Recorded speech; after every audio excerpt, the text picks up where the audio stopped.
what if I find like something swimming like at South Padre, or like I see a Bigfoot? Is that also something to report?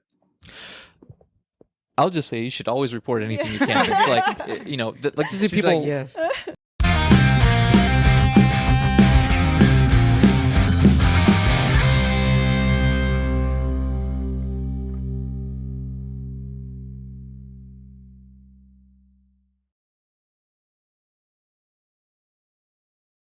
All right, guys, welcome back to the Shack. Back to the Rio Grande podcast. Obviously, this is an out of the world type of episode, out of this world type of episode on the podcast. We are spending some time with Mr. Daniel Allen Jones, imported from the DFW area, right? And Lillian Jimenez. Hey, how's it going? So thanks for being here, guys. And I can't introduce our guests without mentioning Mr. Zeno here. Is that his name, right? Thank you so much for considering him, yeah. Yeah, Mr. Zeno. And I'm sorry that I assumed I said the Mr. part. I'll just call him Zeno, right? He's hanging out in the living room, so I'm just making sure he's not going to blink or anything. I think we're good now. He's throwing that peace sign. So he's going to be here hanging out with us for the duration of our episode. Let me just turn this off so that way a little bit more comfortable for him there.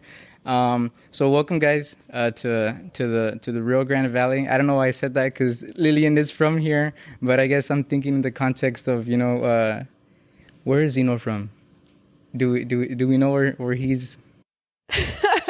Not specifically, just a land far away, I think, is what we'll go with. Yeah. Okay, like he's kind of shy, guys. So. He's shy. Yeah. Doesn't talk much these days. He likes to remain mysterious. That makes sense. It's a first date, we're not going to get into social security numbers or anything, I guess. So we have Mr. Daniel Allen Jones and Lillian here. She's representing MUFON 956, by the way. So everyone in the MUFON network, thanks for letting us borrow her for a while, and Daniel too, for giving us some time here. I want to get right into something, man, because I know that we kind of tested the waters with our friends, and a lot of them have not heard of the big event that we're talking about right now. We're talking about the Edinburg UFO incident, right?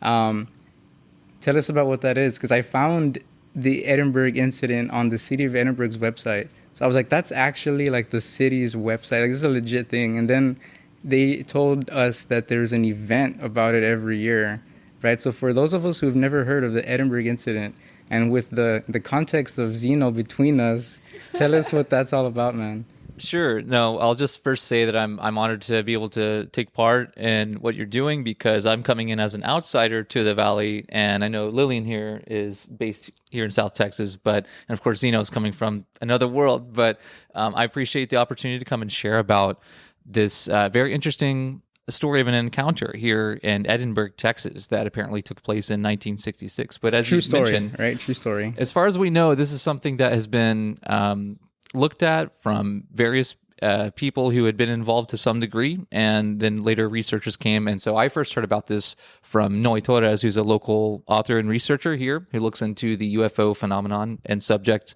as a researcher. And he's written a number of books and has one about the Edinburg UFO incident from 1966 that came out about a year and a half ago in 2023, called Fire from the Sky, which details it and sort of chronicles the instance. So what I will say about it, though, is, as you mentioned, the city does embrace this story in a way that it helps to be able to provide an event for the community to come together and to look at this interesting subject through a festival that's open to the public. It's family friendly, and then they have a little bit more serious toned conference the next day for anyone who's really interested in the research side of things and other sightings and encounters. And so the event itself has been looked into by a variety of people who either have lived in the area or have tried to figure out if there are any corroborating sources. And one of the challenges is that the people who described the event were 8 workers from the Dallas area who are unknown, unfortunately, because they reported it and then went back to Dallas without really having a lot to work with. But apparently there was a police report, and we can kind of get into how this all took place. But my interest in it is that I first came down because of the festival. I met Noe Torres a whole decade ago at another event, and he had mentioned, well, we do a series of events, and down in the valley, there's a really great one called the Edinburg Out of This World UFO Festival and Conference, and you should come down. So I got to come in 2015, and at that point, it had been going on for a few years. I think that that was the third one. So the event started in 2012, and so it's been going for over 10 years now, and it's one of the biggest UFO festivals or conferences in the world, really. Brings in a lot of people. Here in Edinburgh. In Edinburgh, Texas. That's right. Man, so this festival is like a memorial or celebration of a real event. So it started in 2015. 2012, but that was the first time I came was 2015. Started in 2012. And when did this event happen? So it's claimed that the report was initially made around October or November of 1966. And this was just north of town. I think about Highway 480, I think it is, and just up north from here a bit in a way that at the time would have probably looked a little different. There's a lot of new zoning areas, residential and industrial and things going on over the several decades now. But one of the important things to note is that this all took place apparently in a mining area or mining caliche pit where they had 8 construction workers from Dallas come down and were working in this area, digging the gravel and mining it. We don't really know. There might be some information about what the company was, but they had some equipment out there. They had a mobile dwelling that was about a 12 by 60 mobile home that they were staying in out on location. And there were some pickup trucks, a Bobcat type tractor type work vehicle, and an excavator because they were working with gravel and mining. And so they had this whole mining site on this little caliche pit and north of Edinburgh. And so in 1966, and about November, apparently they had seen something up in the sky. There was bursts and gusts of wind. They said it was very windy, and apparently they had seen something that emitted fire down toward them, and it burnt all of their equipment. And so something to this effect had taken place, and they ran over to the road, they flagged somebody down, and it was said that this took place around midnight or so. So they were either all would have been asleep, or it's really interesting how this would have all worked in a way that they all made it out alive or unharmed. But apparently they were visibly disturbed when they finally made it to the sheriff's office, where they stayed overnight. Right. So in the Hidalgo County Sheriff's Office, dispatcher Rapp contacted Deputy Sheriff Milo Ponce, and he actually responded and came out to the location the next day with his son, Joe Ponce, who was just a little boy at the time. And Joe is still alive, and he does claim to have witnessed whatever the remains were of the construction site, the mining site, I should say.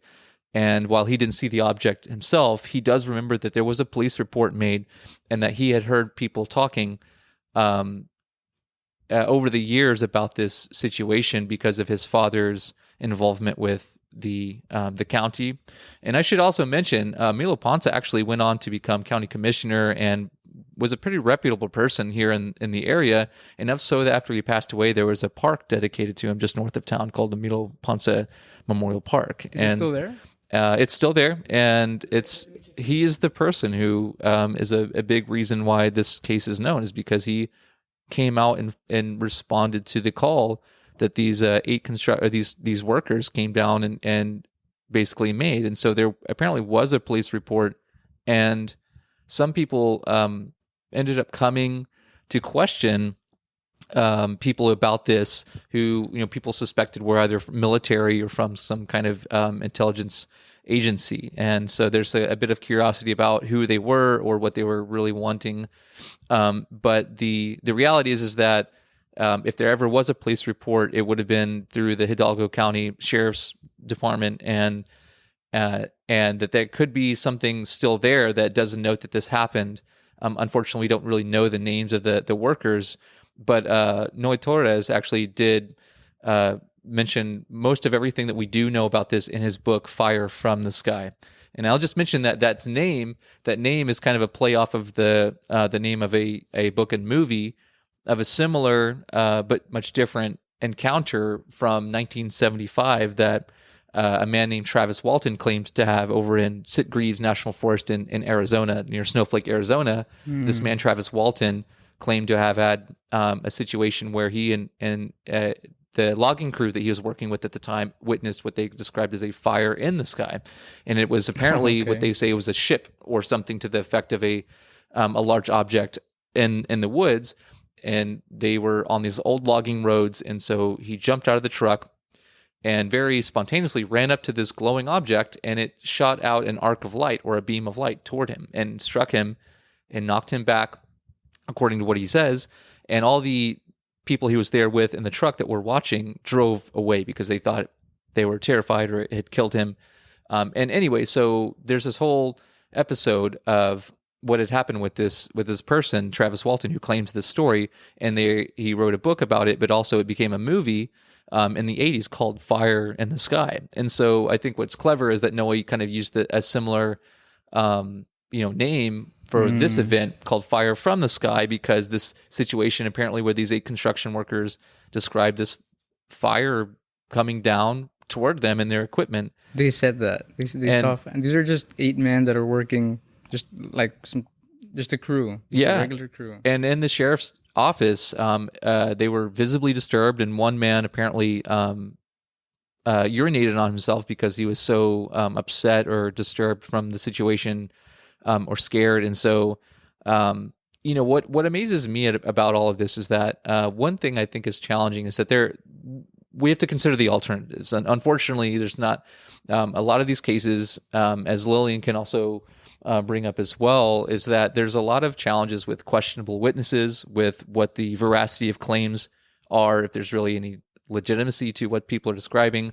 And I do think people are very sincere in many ways, but then we have to just be careful when we know that there are some challenges when it comes to information that's either off, incorrect, or deliberately we're being deliberately misinformed about something. So there are hoaxes, there are things out there that unfortunately muddy the waters, but because of this limited information case, it makes us wonder if these guys concocted this and committed arson and just wanted to get out of there. We don't know. We don't even know who they are, right? We don't know who they are. We don't know who they were really. There might be some information about who they were working with, but there was no insurance claim that we can find, because if there were burnt buildings and vehicles, that would probably be a big part about how you could follow up with some technical data.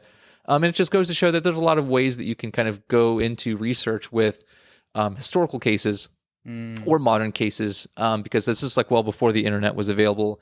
And we don't know that they had cameras or anything to try to get any film or footage. Private land?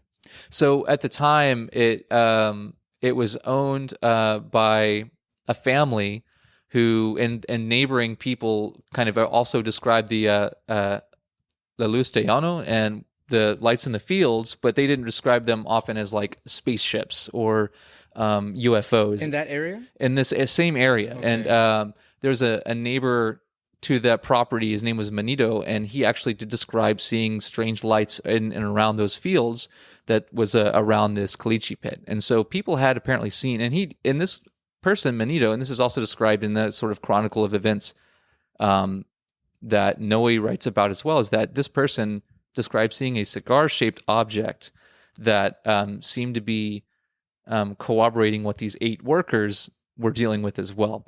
So there's a lot of interesting activity that had been noted, and the workers also apparently described seeing strange lights in their work area throughout their time that they were there, which probably wasn't for very long, but it just goes to show that people often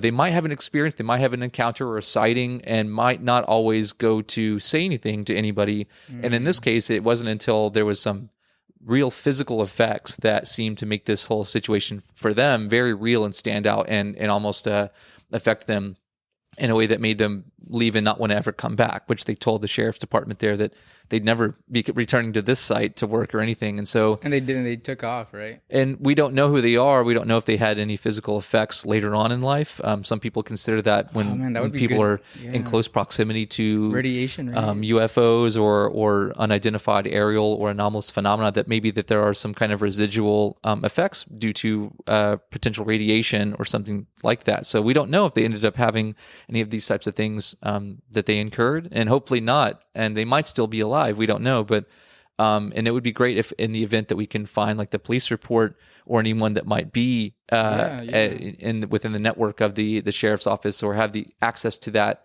information, that maybe there's still some things, even with a historical case like this, that we can follow up with and find more details to try to figure out people involved, other situations. But has that been attempted? Like, is any of that public information? Some of it, I think that just because of the challenge of the data collection and then file keeping management systems throughout the years change a lot, and digital things come and go. And so I think that with what's available now, it's a better chance for us to be able to see what's possible these days than maybe like 20 to 30 years ago. Yeah. For an event that was, 60 something years ago. At this point, it's tough to know that like anything would have remained, but apparently people had asked for those files.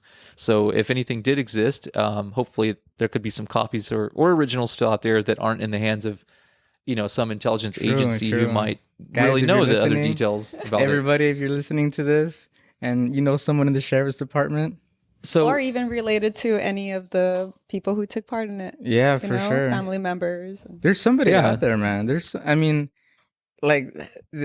has to be like somebody related to somebody, or even like, my dad was a security at the sheriff's office or whatever. I was the driver for the inmates. Like, there's got to be a breadcrumb somewhere. Well, I think that we're fortunate that Joe Ponce, who again was a little boy at the time, who came out with his dad, who was the deputy sheriff, to look at the location. He now Milo is no longer alive, but Joe does say that he remembers the equipment being totally burned, and that was very strange. So one of the helpful things about having someone like that is that even though he didn't see the object itself or whatever was going on to cause all of this, that he's at least willing to come forward and share what he knows. And he's actually been a regular attendee at the UFO festival here in Edinburgh to just take part, but also to share about his own involvement with why the story is around or at all. So I think that there are some interesting things that can be looked at still. And I also will mention, because some people consider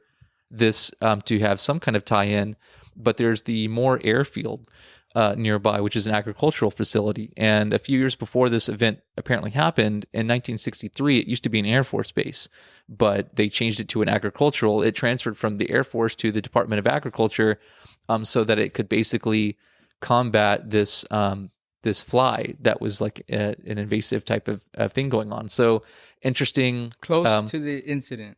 Yeah, and so some people in Air Force Base have described that there are some strange occurrences and activity dealing with that base, and that might sound very conspiratorial. I don't really know, but what I do know is that Noe Torres and others have described activity being seen in and around the base that might hint at some kind of relatable quality between some of the sightings and maybe this one. We don't know, but it's a big coincidence, man. Like an Air Force base, a previous, like a used to be previous shut down Air Force base just a few years before. Yeah, that's. And there's other cases that of people claiming to have experienced something or seen a sighting in that similar area. Mm-hmm. So this is not just about that. It's not just that incident. There's like a sequela of stuff that people have seen in that area. Well, one thing I'll mention is that coincidence, I think it does get a lot of attention, and of course, it's easy to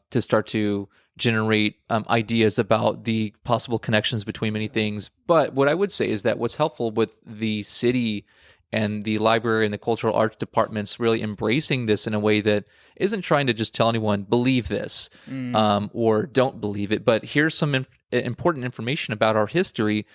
Let's get together, celebrate, and discuss this in a way that is inviting. It's acknowledging that there are strange things, there are unexplained things, and that if we don't open up about that, we'll never know about all the other lesser known instances that do occur right here in the area around the valley. And I think that's what's helping to generate a conversation about these things, whereas this one has just become more notable, and it's something the city actually has helped to promote in a way that has brought people out to the location in a way that you can go and see yourself. And even though it's much different now, there might not be much to glean by way of going out and imagining that, other than just imagining how it went for those 8 workers. You can go to the site, but they take people out whenever we do the festival. It's part of an additional feature that you can go out on location. And Noe Torres has usually been out there. We've both been up to the site on different occasions in a way that has allowed us to kind of gain perspective on what those workers potentially experienced. But it looks a little different now. There's no mining operations. It's privately owned by a family who is fine with the city being able to kind of work together and bring people out there. Yeah. So it's like okay.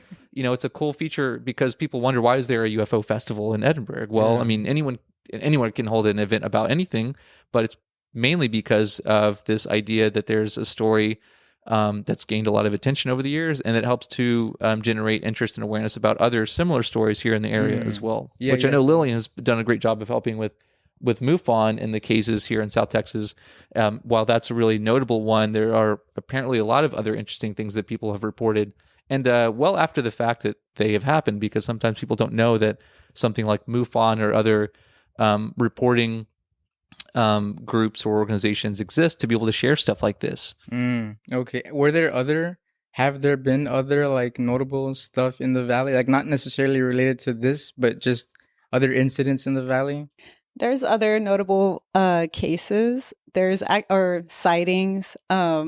There's one actually like kind of related to that Moore airfield. A lady saw a UFO, a saucer, hovering above her for 10 minutes. A saucer.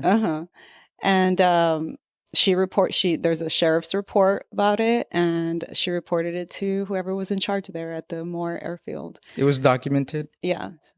Some people don't know to report to MUFON, and so the next thing that they might come up with is to call the sheriff's department or call the authorities or whoever makes sense at the time. So by an Air Force base, she saw... Right. Man, that's so weird. So, okay, you just said reporting it. We've said the word MUFON a few times, right? What is MUFON 956? For those of us who haven't heard of it, or like, what's its mission? Like, why would I report a saucer to MUFON? Like, what is that all about? So, so MUFON 956 is a division of the broader network. It's an international organization responsible for keeping a database. I think that if you want to distill it, like what is the point of it? Why report to MUFON 956? Or join. I think that kind of what Daniel has been talking about, these sightings, you don't really ever know like what to do with it. Do I tell, who do I tell? Should I even tell anyone at all? When you report a sighting, it serves as a data point, right? Like, I saw this craft at this time. One sighting alone doesn't really point to, is this real or not? But several sightings, a bunch of reports, they start to kind of like paint a picture. Or is there a pattern here? Immediately after hearing 2 sightings, you start to speculate, right? Like it's near an airfield, or, is this government, or it's so I think that it's important to report, because you start to help other people who are investigating and who are trying to figure things out, to put things together, to find the patterns and more data. Right. Exactly. Yeah. And a group like MUFON's been around since 1969, so it's shifted around a lot in its scope. But it's essentially to help study UFOs for the betterment of humanity, and also to educate the public, which I think, one of the goals, like Lillian was saying, with a division here in the chapter of MUFON for Texas, because Texas is huge, and it's not something that one small group can cover, do reports and investigative effort statewide. So there are different divisions across the state. And for people who might report something in West Texas or in North Texas, there are the respective groups there. But one of lights and everything. yeah. So one of the helpful things is that there are historical things going on people can look into and learn about.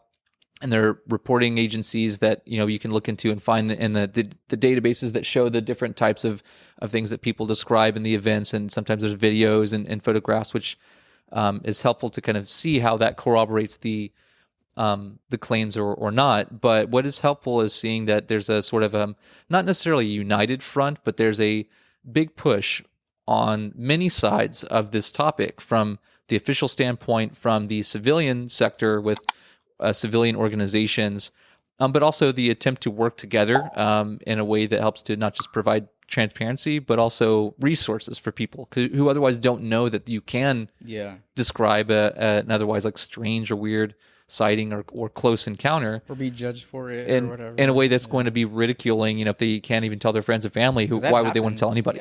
Yeah. So with that in mind, I want to ask. Speaking about MUFON 956, is it specific to like things that might be government aerospace or like Xeno here?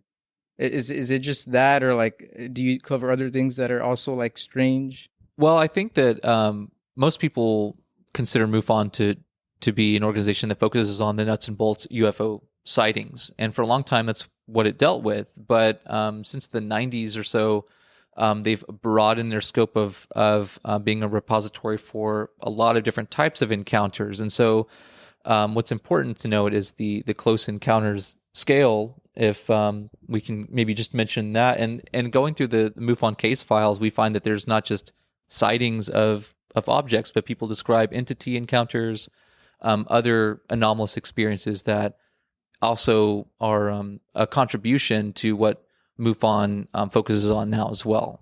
So let me ask this last part about MUFON. What if I find like something swimming like at South Padre, or like I see a Bigfoot? Is that also something to report? I'll just say you should always report anything you can. It's like, like to see people, like, yes.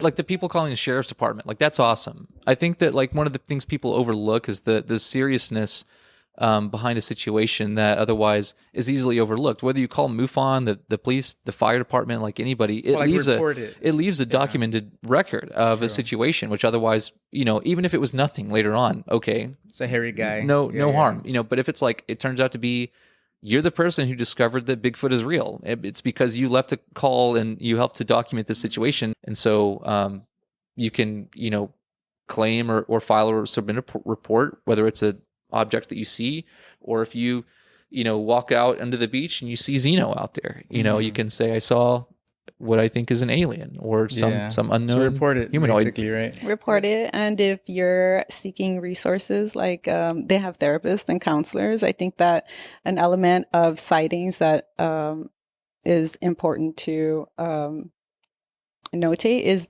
the emotional impact that happens to the experiencer, like a burden, right? Right, yeah. It's a burden that, like, I have as to you see said that. earlier, the stigma of like being an experiencer or a believer and like wanting to share that, and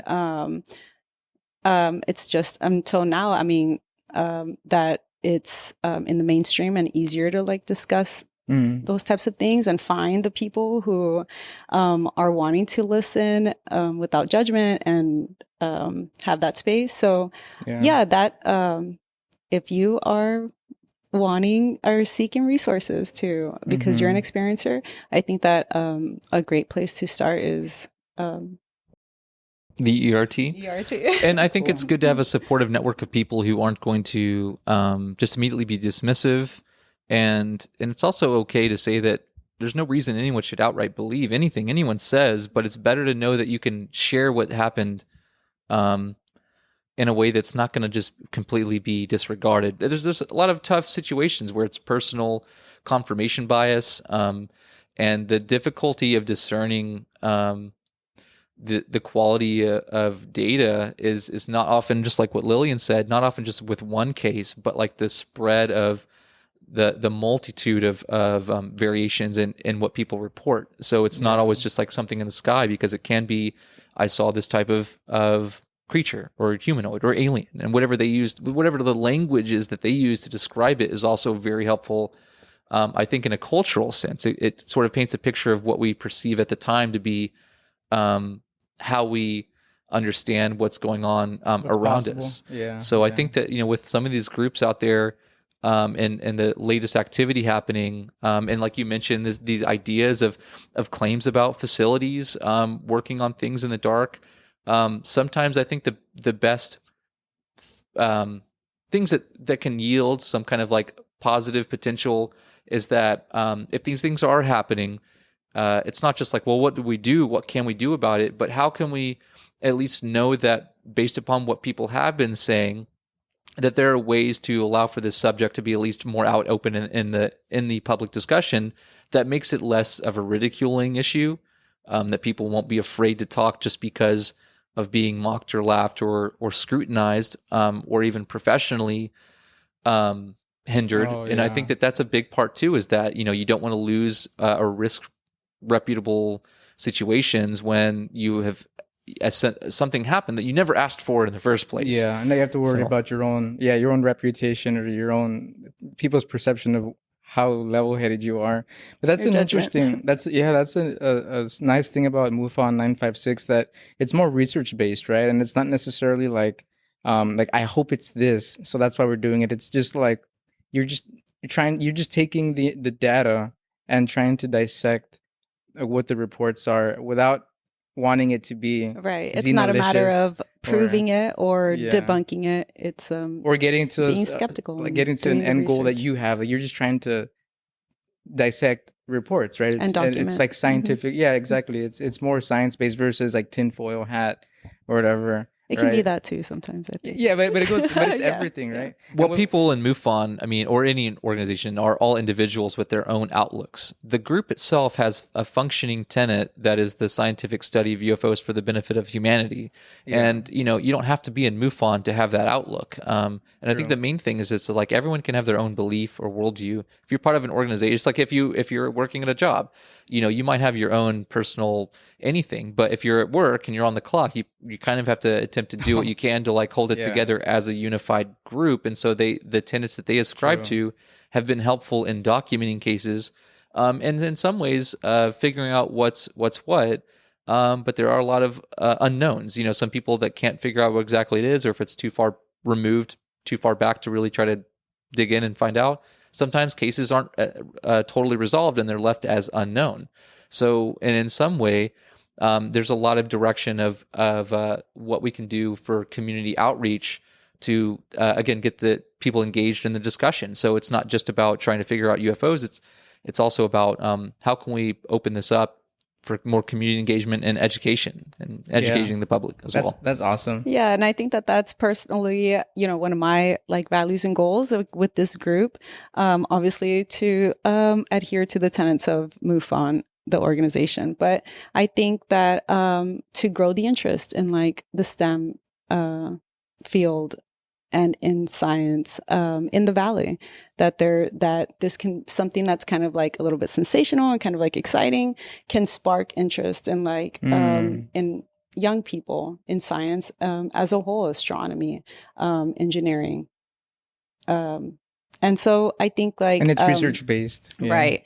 And so I think all around that MUFON 956 can be a space for experiencers and being heard and validated, and for researchers to put that into practice, to look up cases. If you're a MUFON member, you can access the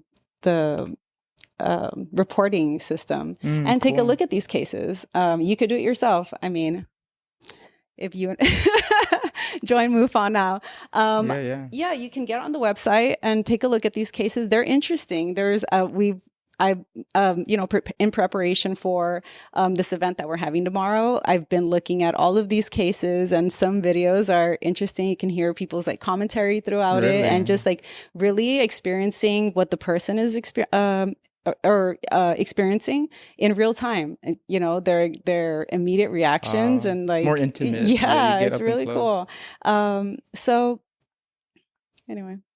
So I got one question for Lillian, right? In the spirit of we're talking about MUFON, and I'm gonna In the spirit of having Zeno here next to me, right? What's up, man? I want to ask you something. A fun question. Sure. I'm gonna put Lillian on the spot because she didn't know I was gonna ask her this, right? Give us your favorite Hollywood alien, right? So we got like E.T., the Xenomorphs, Mars Attacks. What's your favorite? Who's your favorite? And I'll cover his ears. You're gonna be a star, my favorite Hollywood alien. I guess E.T. just because of like the nostalgia of like childhood and and I think that him representing what we all consider, like what the public's perception of what aliens look like, a little green, big-eyed, creature or whatever. And so to me, this doesn't freak me out at all. I mean, I think people can look at, aliens being described as this and kind of see it as like freaky and everything. To me, it's nostalgic. It's kind of handsome, right? Yeah, you're a handsome guy. I think it's just we're comfortable with that, cool. And so cool. I think immediately what comes to mind is E.T. Cool. Yeah. All right, and I got one more for. What about you, Daniel? Oh man! I think we talked about this a while back, and I think that there's so many out there. What I would say is that, and we talked about Close Encounters of the Third Kind, the Spielberg movie from the 70s. That's some people say is like the best UFO alien movie out there in the whole world. I mean, there's a lot of great stuff with special effects now and everything, but I would say that do you agree with that? Their Alien, I think that its depiction of what the story consists of is really important in multimedia and the blend of pop culture and everything. It provides, I think, a solid message, and so I think that story is near and dear to my heart. But I would say that it shows the typical small gray alien. Now, stereotypical. It's okay. There's nothing really special about it. But I would say what I like in opposition to that is that you have a lot of these movies where the alien's a monster, or they're evil, they're invading, right? And in E.T. he's a nice alien, so that's cool. But two notable mentions and the alien. Here's the list, man. The alien world, and I'll be quick about this because there's so much that could be said. But I love it. The alien movies has the precursor Prometheus, and in that movie, if you consider that part of the universe or not, some people are like purists and consider it like its own canon. But they introduced the engineers, which are basically the progenitors of humanity and the xenomorphs. And the weird thing is that they're like giant humans, and so they look human, but they're not exactly like us. It's an interesting take on the whole like kind of alien ancient astronaut theory type thing, where apparently they came and had some hand to play in our creation and all of that. The whole creation myth, basically. So Prometheus and aliens engineers are interesting. There's nothing too special about them either. They just kind of the whole idea of what they represent. But I would say on a completely different side of it, the movie Arrival is not your typical like alien like Xeno movie. They're more like cephalopods, like octopus or squid type creatures that are highly intelligent. They come in their own ships, they land, they have their own language, and they have in the movie they have to have a cryptolinguist to come in and try to decipher what's going on. And it's all a very interesting psychological thriller. But I just like that because they try to take the approach that if we find life out in the universe, it might not always look anything like what we know, and if it does, then that should set up flags and just like be a huge thing that like would change everything that we know. If we're finding like bipedal humanoids or anything similar to what we do here, it should tell us that like life in the universe is either really not all that rare, and bilateral symmetry is like a common thing, or if universal. It's just here, then that's interesting. But if it's like we're finding it everywhere else, that should tell us something about the commonality or qualities of life. So in Arrival, they're like giant octopus type aliens that speak with interesting like language, and so I like that because it's not your typical like alien. It almost feels more like feasible, right? Like realistic. They try to not be take like, that like pro short, approach. narrow-minded to think like it's not ethnocentric, like human-centric. Like everyone Right. has to look like you. It's Yeah. easy to personify aliens as Yeah. this or looking like us, and that's easy, and we kind of have to make it relatable to us. But what I like that movie did was that they took a different, more like realistic or like that type of approach that might deal with something completely alien and not like us. So you appreciate that movie for the fact that they took a different take. Yeah. That's a good point.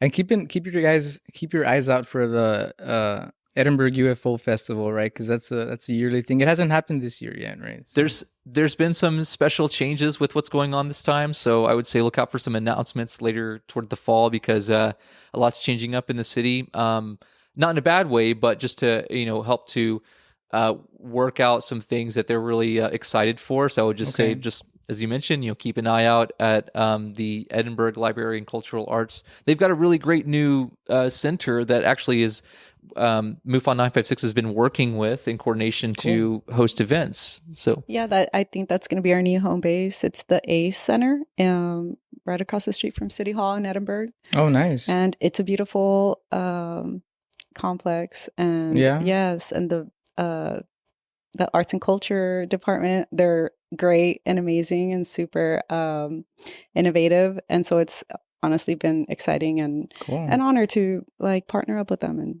so we know where to find MUFON 956 then. Yes. Right? How do we contact MUFON 956? So you can find us on any socials. We're at MUFON 956 is our handle on Facebook, on Instagram.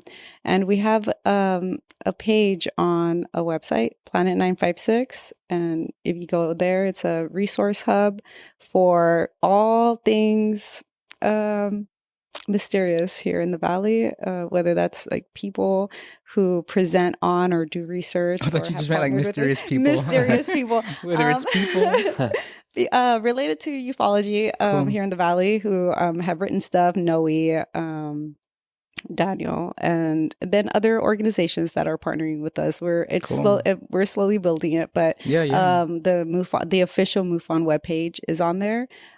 We try to keep our socials updated with like the activities that we're doing or events that we're taking part in. So if you follow us there, that'd be a great place too. I know that Lillian has been working on putting together an upcoming event for experiencers for them to be able to come out, and that's a great way, because a lot of times it's hard to want to open up and to share about people or what they're having happen. So it's good to be able to have themed occasions, and I think that with what we've been doing lately, it's about once a month that there's been a function, a meeting, or an event that people can come and check out. So it's regular. Something. Yes. Yeah. Cool. Yeah. So I mean, keep your eyes out for that for sure. Right? We're in a growing season right now, focused on community building. So that's really like what we're doing. I mean, a lot of like just outreach and engagement, and trying to get our name out there and make sharing or finding the space like accessible to everyone. Cool, guys. So when you see Bigfoot, you know who to call, right? Not Ghostbusters, right? Actually, the Ghostbusters are a part of our group too. I didn't even know that. There's rabbit holes down here, guys. It's just funny because there's two rabbits right behind the camera. But anyway, guys, so this was Mr. Daniel Allen Jones, UAP researcher and just investigator of all things interesting, right? And Ms. Lillian Jimenez with MUFON 956. Thanks for this conversation, guys. It was really important. And it's like you said, it's when it's in your backyard, there's a whole other level of like intrigue and even intimacy. Yes. If it's things happen everywhere, guys. Here too, we tend to think the Valley's not that big a deal, but we have our own stories and we have our own history, right? And documenting it makes us part of the conversation. And, true, it puts us on the map, right? Definitely. So we got to put ourselves on the map, right? Right. Well, guys, thanks for another week on the Rio Grande podcast. Right, say no to drugs, right, and call Lillian and Daniel if you see anything, and we'll see you guys next week. Thanks.